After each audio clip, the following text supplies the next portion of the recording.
Well, folks, long time no see. I'm finally back with another video after a mad couple of weeks of just moving house, trying to get everything rearranged. I've actually moved house now. Not much is different, the color scheme and everything, but yeah, it's just been a mad week. I haven't had time to do anything. Of course, I had to get my Wi-Fi moved and everything, so I couldn't really upload any videos. I didn't have time to record any videos, which I totally apologise for. Anyway, I'm here to do my top 10 Game of Thrones characters, seeing as we've just finished season 5. Once again, my top 10, personal to me.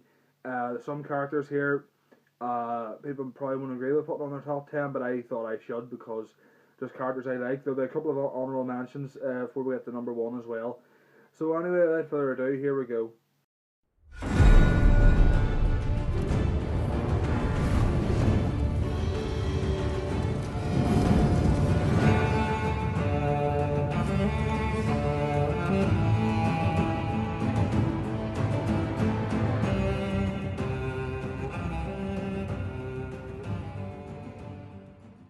Theon Greyjoy, or as he's known now, Reek.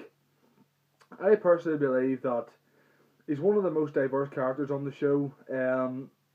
He did a very, very bad thing in season 2 and 3. Around that, he did a very bad thing. He betrayed the Starks. And what happened to him as a result of that, I suppose that could really be his penance, I suppose, because I wouldn't wish that on anyone. He seems to be getting some redemption now by helping Sansa, but at the end of the day, he's got no penis. That's enough for any man to not live with. King Robert, the original king that we have in the TV series, only lasted for one season, if even. Well, it wasn't even one season, it was 9 episodes. Um, he wasn't your conventional king. Yeah, we hear in the backstory and his books that he was a great warrior, but now he's basically just, he's gluttonous. He drinks and he shits and he eats and he whores and he's basically drinking himself to death. But at the same time, he was kind in his own way. He was very close to Ned Stark. You could really tell there was a really sort of brother relationship there. Obviously, he was in love with Lyanna Stark, Ned's sister. So he was kind in his own way, but ruthless when he had to be.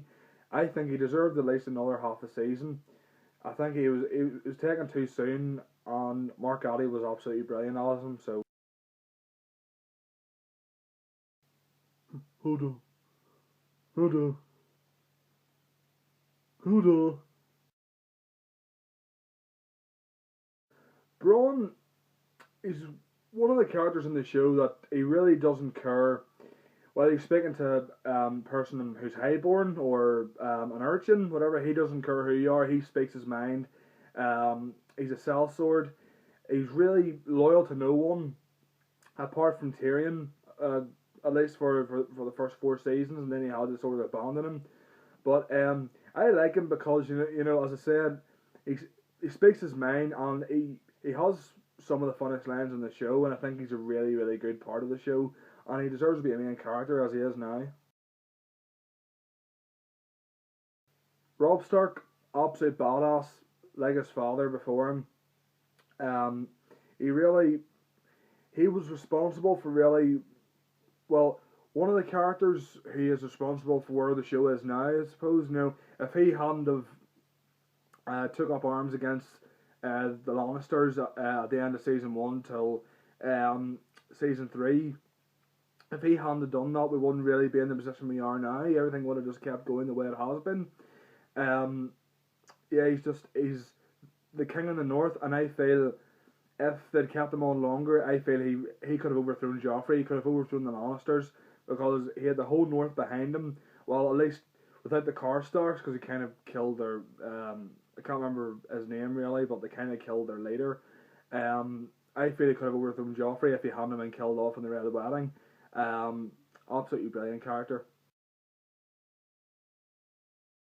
Jaime Lannister. Talk about a character who's just on a complete 180 from where he started in the show. At the start, he was just this really cocky, arrogant, asshole character who you just didn't really like, or if you did like, you loved to hate him. Yeah, and he was also doing bumpy bumpy with his sister and everything. That's kind of weird. But then, from the moment he got, well, not from the moment he got captured, when he got captured by Catelyn Stark, she entrusted Brienne to bring him back to King's Landing, and then that whole journey, it sort of changed his outlook on life, I think, and um, it really changed his character. Plus, it didn't help that his hand got chopped off and everything. I think that would change someone. But he's really he's a nicer guy now. He's a nicer character than he really was. And I think he's turned into one of the best loved characters on the show, particularly of how he treats Tyrion. And there's genuine brotherly love there. And yeah, can't wait to see where he goes in season 6 after what happened in the finale. Khaleesi, Dracarys, Daenerys Targaryen. She's the Khaleesi. I think strongest female character on the show. You could argue, of course, that that's Cersei, but I think Cersei has had everything handed to her on a silver plate. Daenerys has basically been, Viserys, her brother, he basically sold her into sex slavery with Khal Drogo. At least that's how it looked in season 1. But she grew to love him, obviously, and then she's had to go through all these trials. Her husband died. She had a miscarriage. Um, all these things that are really they're harmful to women and they're hard for women to go through. And I think she's really shown that she can be strong. Um, she's the mother of dragons. I mean, who else can say that? That's just a badass title. I think she has the potential to be a good queen. I think she out of all the characters now is where the show stands at the end of season 5. She's basically the only character I think deserves to sit in the Iron Throne. It'll be interesting to see season 6 to see where her story goes as well. He knows nothing, Jon Snow. Yep, number 3, Jon Snow. He's a bastard. In normal life, we call people a bastard as a bad thing, but in Game of Thrones means something entirely different. Well, not something entirely different, but in real life, we have forgotten the real meaning of what bastard as a word means. But I'm rambling. Sorry. Jon Snow, he's quite literally the bravest character on the show. As Lord Commander of the Night's Watch, I think Jon Snow is a character. I don't think his rightful place is at the wall. I think he deserves to be south of the wall. Um, I really do. I think he transcends the Night's Watch. I think he's better than anyone in the Night's Watch. He deserves to sit in the Iron Throne as well. He's one of the only other characters I believe so. In my opinion, I think he definitely should be Jon Stark. I think he's earned that. He's one of the only decent characters left. He's the only decent man left in Westeros. I think because he's carrying on his father's name and his bravery and how he um, attends certain situations and everything. I think um, he's really honouring his father's memory, and I think he should be legitimised. And of course, one of the most heartbreaking scenes I've ever seen was the end of Mother's Mercy, the season 5 finale, which you can see right here. My review of it, of course. One of the most heartbreaking scenes, and it really you could see it in his eyes. He really didn't want to die. No one wants to die, but that was one of the most heartbreaking deaths I think we've had in the show so far. Winter is coming. I'm Sean Bean. Ned Stark, he's played by Sean Bean, so I think he deserves to be number 2. Just saying. Ned Stark, he's the only decent and moralistic character in the entire show. Yeah, you could say Jon Snow is as well, but Jon Snow's done bad things, um, at least for some parts of the show. But Ned Stark, he's one of the most genuine and warm characters, I think. I mean, the only bad thing I recall him doing is chopping the Night's Watchman's head off in the first episode, but then again, he had deserted the wall and he was just doing his duty as Warden of the North. Like Robb, I think Ned Stark is a key part of where the show is now, because it took him being beheaded at the end of episode 9 of season 1, I think it really took him being beheaded for everyone to start the war against the Lannisters, and that started all of these other storylines that have just kept going. Some of which have been resolved, some of which are still going on now. His death really changed things in terms of the show. Plus, he's a badass as well. I mean, come on. Although he's essentially playing Boromir in Game of Thrones, he's exactly the same character. He looks the same, he has the same accent and everything in it. It's just really weird. Love Ned Stark.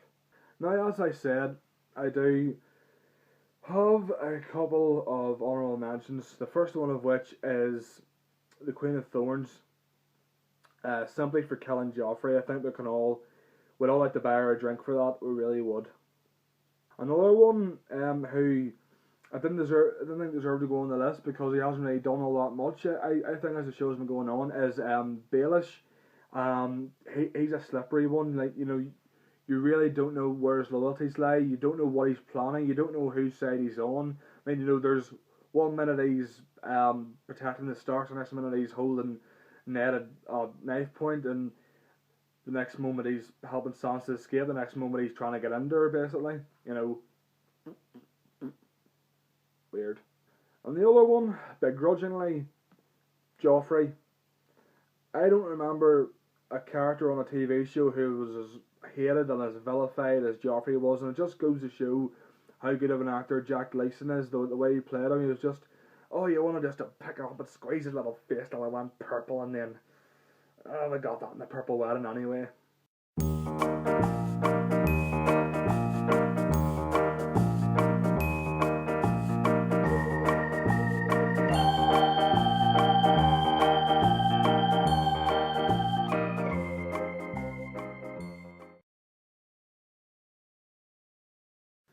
And of course, my number one character on Game of Thrones so far, and I think it will continue to be, is the imp Tyrion Lannister. You know, despite being a Lannister, he's one of the most honest, decent, and truthful characters I think in the whole show. He just tells it how it is. He really, out of all the Lannisters, he's the only one that he has a sense of right and wrong. He's the only decent Lannister. I think you know, his whole life he's had to fight to be respected, despite his family, and you know, he's had to put up with being called names, had to put up with, you know, heartbreak and everything, and I think the fact he's come through it all speaks volumes about his character. He has some of the funniest and most clever lines. I can't, off the top of my head, I can't remember any because there's so many of them, but yeah, you know, if anyone remembers a quote of Game of Thrones, it's just, it will come from Tyrion Lannister. And plus, you know, Tyrion, he's managed to survive so many things in the show. You know, he's one of the characters you thought would have been killed off in the earlier seasons, but at least for now, it seems he's going to be here for the duration. So guys, that was my top 10 Game of Thrones characters. I hope you enjoyed it. I'm certainly loving the show at the minute. I can't wait to see what Comic-Con has in store. I'm not sure who's been asked for you know, to go for the panel. I know Kit Harington hasn't been asked, so there's been a lot of speculation that Jon Snow isn't dead, really. It'll just be interesting to see how everything plays out at Comic-Con. Season 6 next year is going to be one of the highlights of TV, I think. You know, there's so much speculation, so much anticipation for that show. Yeah, this is just my quick thoughts, guys. Just my favourite characters so far. So as always, if you like this, please press the like button. Please press that subscribe button. Comment everything and anything down below. I love to hear what you guys think. Thanks very much for watching. I'll see you soon. Bye.